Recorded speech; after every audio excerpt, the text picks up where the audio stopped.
Brock, thank you so much for taking the time to do this. Really appreciate it. Yeah, been loving your work this year, so delighted to get a chance to jump on. Uh, Yeah. we'll start off with very simple, a bit of a quadruple celebration for you this past week. A belated Christmas, your birthday, New Year, and you get the number one overall seed. So I guess we start off with a bit of a congratulations for you. Thank you. Yeah, it was a great time of year with just the holidays and everything, and then obviously to accomplish one of our goals as a team, to lock down the number one overall seed in the NFC. So it was huge for us. Very thankful. How's the reaction been in the locker room to finally making that particular leap? You know, we've seen this team prior to you getting there and last season getting to the playoffs, but actually that one seed and the buys, it feels huge for this team. Yeah, I mean, it's something that we had talked about, throughout the year, just in terms of, we have the team that's good enough to do it. And I mean, we obviously take it one day at a time and one week at a time, but we all understand if you get that number one seed, you have to play two games, in the playoffs rather than three, which is huge. It takes a toll on guys' bodies to obviously play games and get to the Super Bowl, but for us, we were ecstatic, once we, won our game and then we saw the Cardinals win in Philly. And so for all of us, we celebrated for a little bit, but we still have to, handle business this week as well. It was a great moment seeing Debo, George, BA, a few of the other guys watching the end of the Eagles game on Mike Silver's phone in the hallway and getting to have a little celebration there. Where did you find out you were the one seed? How did that go for you guys? Yeah, so there was a group of guys that you just mentioned that were all outside of the locker room, in the tunnel watching, and then really everyone else was inside in one of the training room areas. Small little TV up in the corner of the room, and we all piled in that back room and literally in our uniforms and everything from playing in our game, and we're watching, and we saw the final, drive that Philly had, and then we all sort of celebrated together after. So it was a cool moment for us to understand that we just locked down the number one seed right then and there. And then obviously after that, Kyle Shanahan had talked to us, to the whole team, and we were all pumped about it. So it was a great night for us.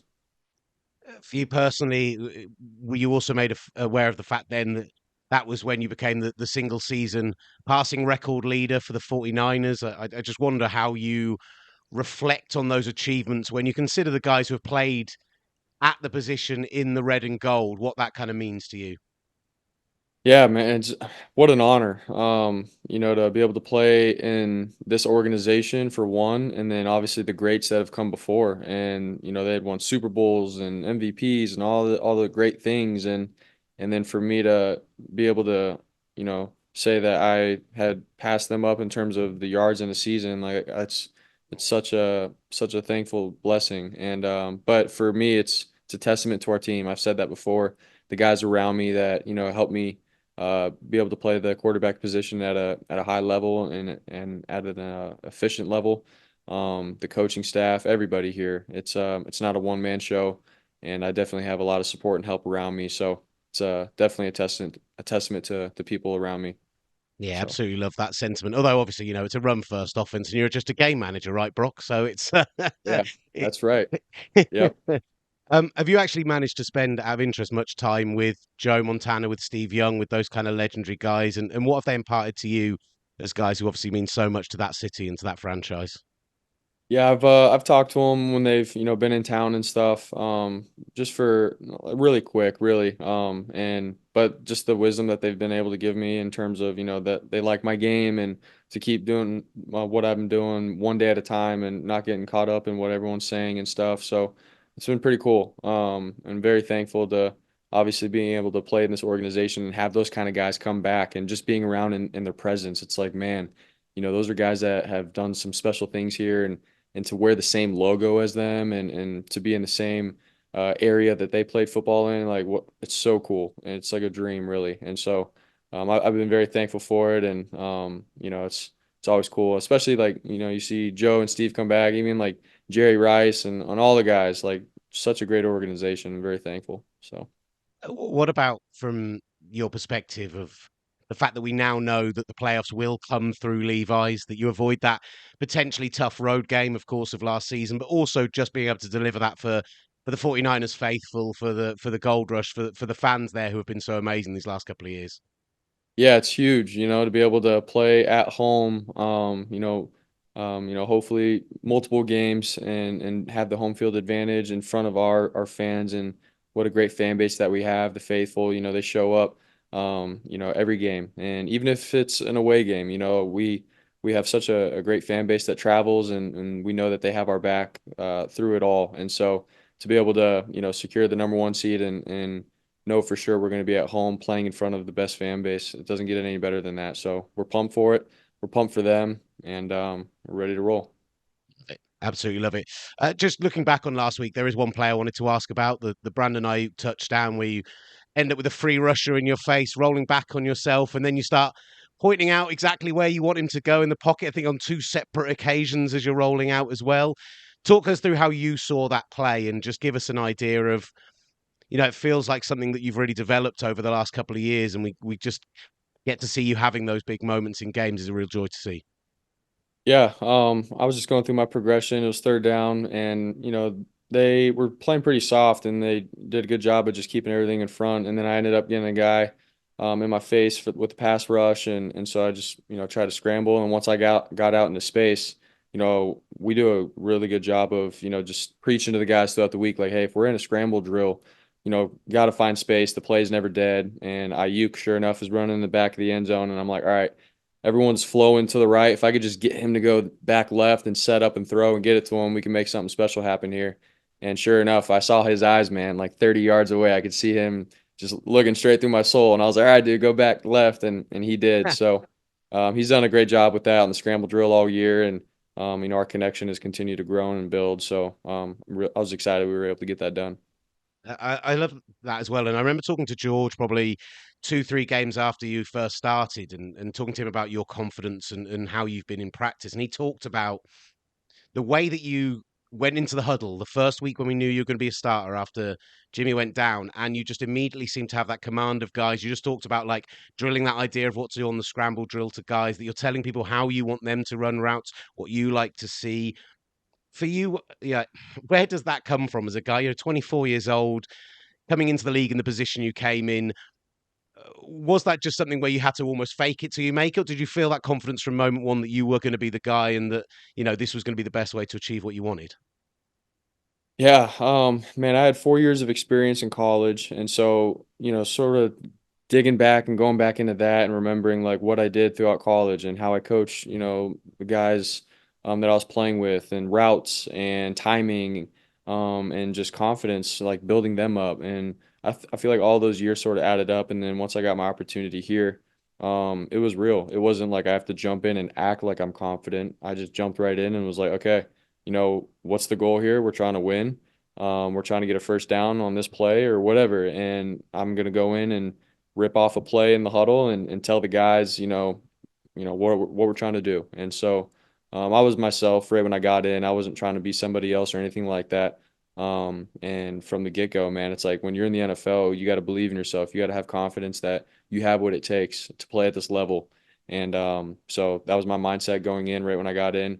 And sure enough, we were able to, get some first downs, score some points, win some games, and then the confidence just kept building and getting bigger from there. So, have some great guys around me that helped me out with it and gave me some great advice. I learned from Jimmy how he handled the offense and the way he commanded things. So, add all those things up, and that's what you got.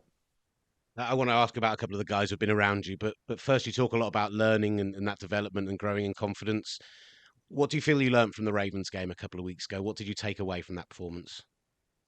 Yeah, it's obviously, the first interception was on me, and all of them are, but that first one was like, all right, we had momentum, things were going well. You got to do your job. And for me, I needed to progress and check the ball down and win the game with my mind rather than trying to be a superhero and get caught up in a big throw or a big play. And that was definitely something I had to learn, obviously the hard way. And then the picks that came after that were unfortunate how they went down, but still I can be better on them. And for me, it's like, all right, when those things happen, how do you respond? How do you, play with a clear mind still, with conviction and still being aggressive as a quarterback? Those are all things that I learned and we watched the film and what I took away from it. So, it obviously sucks going through it, and it was a big game and everything in the season that we all wanted really badly.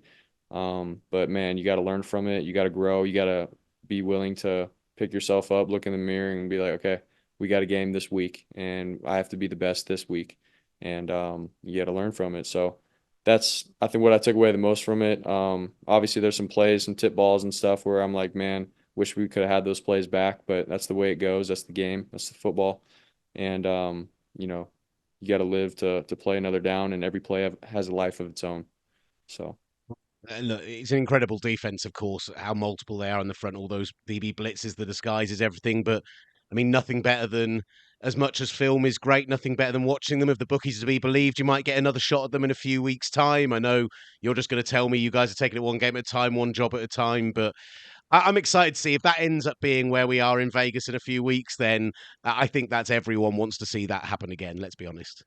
Yeah, I mean, it would be a cool game for sure, and would definitely be excited to play them again. And I mean that. But obviously, we can't get caught up in trying to get to a game to play the Ravens again or anything like that. It's, we do have to take it one game at a time, one play at a time. We get caught up in the future, then you'll slip up real easily. This is a league that'll humble you pretty quickly if you're trying to think of what's down the road. And so we have to be where our feet are at, and it'll fall into place how it needs to.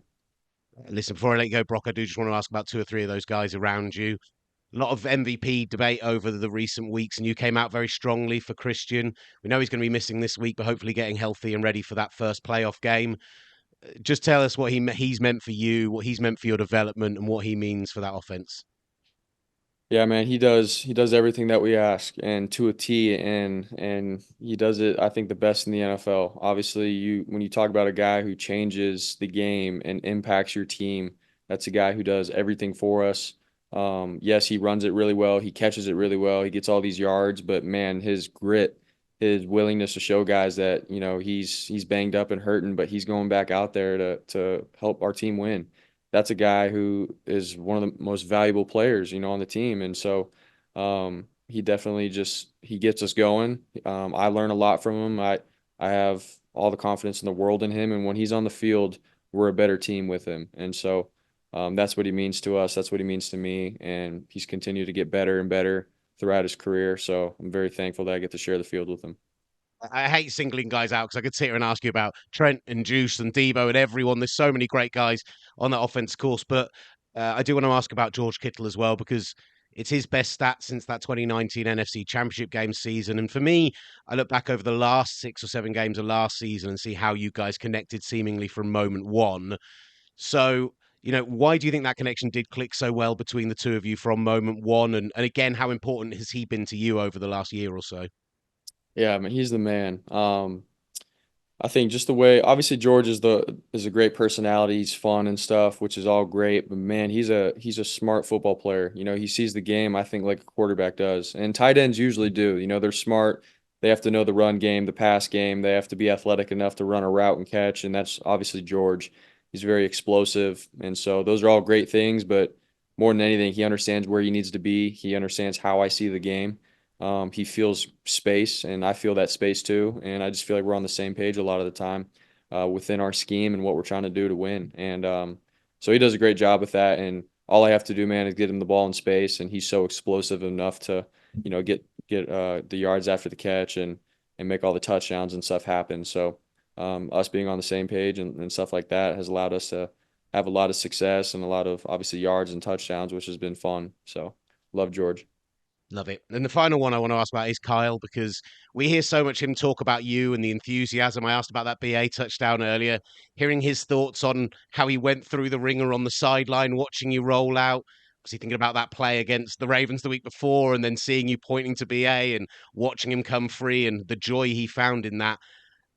How has he aided your development? And also, how much for a guy that we hear about him called an offensive genius and about his playbook and his scheme, how much is he happy for you to be trusted and have a bit of leeway to go off script or change the play if you need to?